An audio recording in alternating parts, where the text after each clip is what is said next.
In this video, I will guide you how to write beside a picture in MS Word document.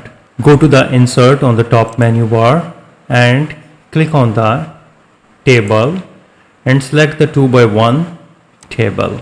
After that, click on the Insert on the top menu bar and go to the picture and select the picture from your computer.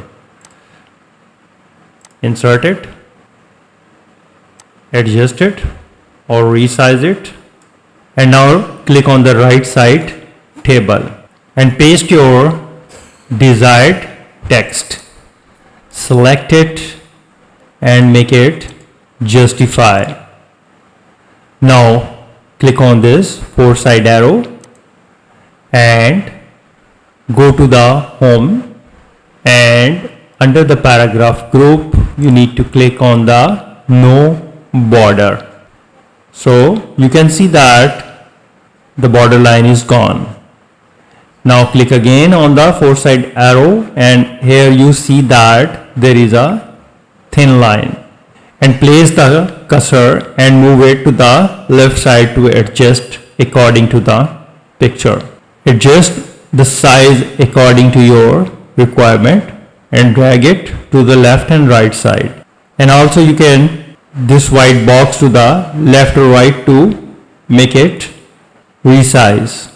And if you try to move this picture, it is not movable. So how you can do that? Now click on the Insert and click on the text box and draw a simple text box.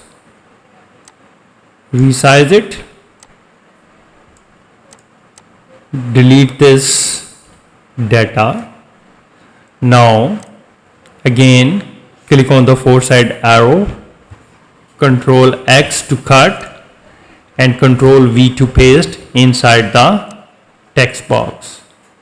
And now you can see you can move it anywhere on the web document. So in this way you can write beside a picture in MS Word document. So if you think this video is helpful, please support my channel. Thanks for watching.